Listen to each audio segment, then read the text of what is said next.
A apresentação da proposta da PEC da Segurança deve ocorrer na próxima terça-feira.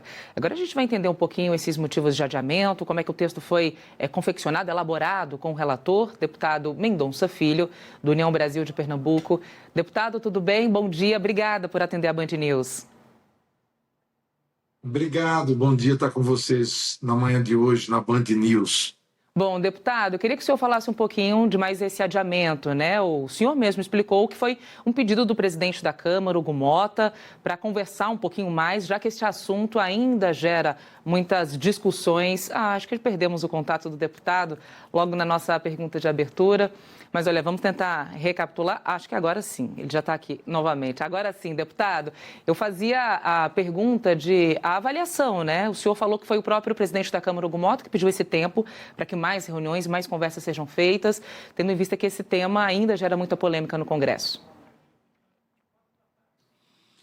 Na verdade, estou fazendo algumas conversas individuais com alguns líderes sobre o texto, e aí o presidente Hugo achou por bem que seria melhor avançarmos nesse diálogo individual. Vários líderes eu tenho dialogado desde ontem, como o Lindbergh Farias, o Rubens Pereira Júnior, o Pedro Lucas, que é o líder do União Brasil, o Pedro Campos, líder do PSB, para que a gente possa chegar para a reunião do Colégio de Líderes com um texto mais, eu diria, amadurecido. Então, ele transferiu para a próxima terça-feira.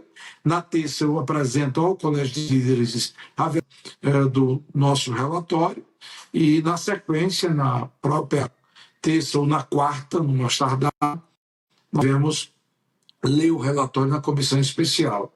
Nós temos sempre um prazo de 2 sessões para submetermos à votação. A votação deve ocorrer possivelmente na próxima semana ou no início da semana subsequente. E votando na comissão especial, o texto pode ir diretamente já para ser votado também pelo plenário da Câmara dos Deputados. Deputado, nós trouxemos aqui algumas discussões em torno deste assunto e em torno de alguns pontos também que já foram adiantados, né, no texto que deve ser apresentado pelo senhor. Um dos pontos que tem gerado algumas discussões ainda é em relação àquele que trata da atuação do Conselho Nacional de Justiça, do CNJ.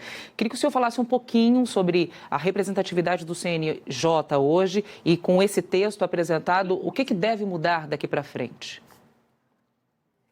Bom, primeiro tem um nome e respeito pelo CNJ, nada de igual ou pouco em relação à sua função de fiscalização dos atos do Poder Judiciário. O que eu debati e tenho defendido são as prerrogativas do Parlamento, do Congresso Nacional. O CNJ não é um poder legislativo, não é uma instituição para votar leis, né? E muitas vezes, por meio de resoluções, a gente assiste a invasão de competências que são naturalmente do Parlamento brasileiro. Então, o que eu tenho defendido é que aquilo que depender de legislação penal, processo penal, tem que ser definido por meio do Congresso Nacional. Assim ocorre em qualquer democracia do mundo e não pode ser diferente no Brasil. Então, para mim, é muito mais uma defesa das prerrogativas do Parlamento brasileiro. E aí tem muitos aspectos na legislação penal e processual penal que, ao meu ver, o CNJ tem avançado naquilo que seria e é constitucionalmente competência do Congresso Nacional. E o senhor também citou que tem feito reuniões com lideranças da base, da oposição. A gente sabe que a PEC da Segurança, no fim das contas, o principal interessado, né, a ponta de todo esse processo é a população. O senhor acha que o discurso está mais azeitado entre os dois lados? Os parlamentares conseguem entender que, neste momento, mais do que a discussão política, ou melhor, mais do que a politização desse tema, né, infelizmente gerado ou criticado por alguns parlamentares, não deveria ser o centro? Como é que está? O senhor acredita que na semana que vem este assunto deve avançar? Eu acredito que deve avançar sim. Francamente, é um tema que está na boca do povo, né? A população brasileira hoje assiste cotidianamente a violência tomar conta do país, né?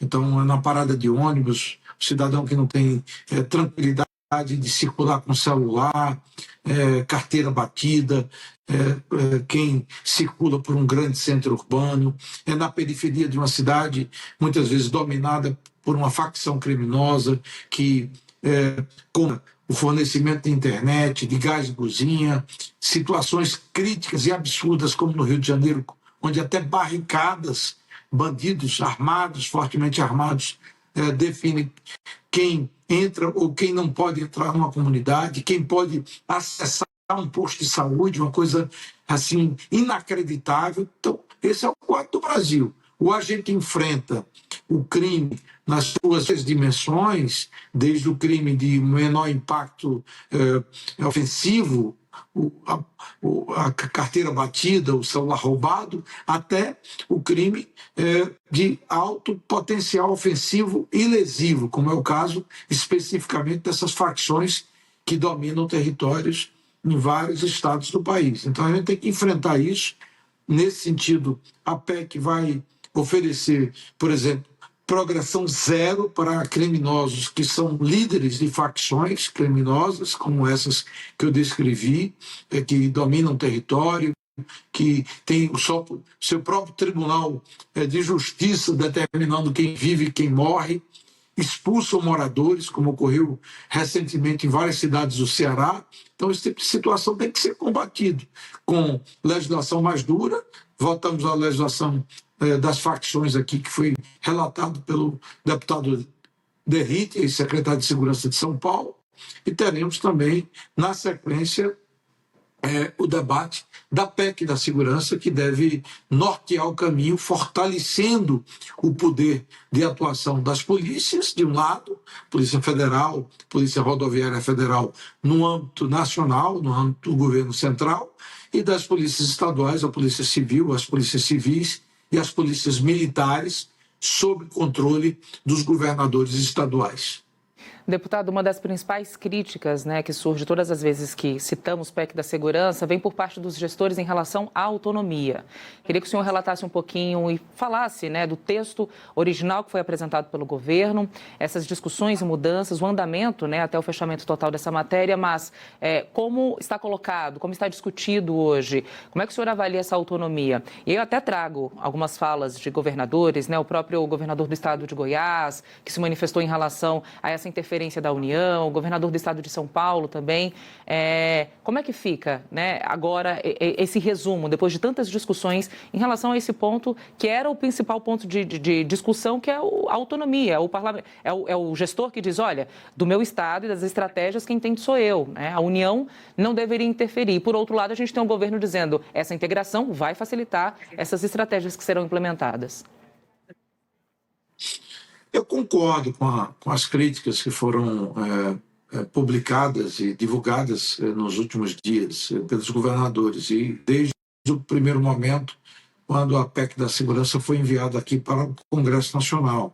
Até porque nós vivemos numa federação, um país continental de 8,5 milhões de quilômetros quadrados, 27 unidades da federação, mais de 5.500 municípios. Se o quadro é esse, evidentemente que você não pode centralizar a ação da segurança pública, o planejamento e o comando de todo o controle sobre o aparato de segurança pública no governo central. Isso não ocorre em nenhum país do mundo democrático. Todos os países continentais, Canadá, Estados Unidos, Austrália, países que são federações, ou federação, não é uma federação como a Alemanha, eles aplicam justamente a descentralização como norma. Ou a política de segurança pública está no nível local, municipal, ou está no nível estadual. E as polícias especializadas de combate ao crime organizado em termos internacionais, interestaduais, o tráfico de armas e de drogas internacional se dá no combate pela Polícia Federal, como ocorre aqui no Brasil. Então, eu defendo que haja descentralização, o que não impede que você possa ter mais cooperação e integração envolvendo estados e o próprio governo federal. Então, a minha defesa, ela deixa de defender a tese de uma coordenação centralizada em Brasília e aplica a tese de maior integração envolvendo os entes da federação, o governo central, o governo federal e os governos estaduais.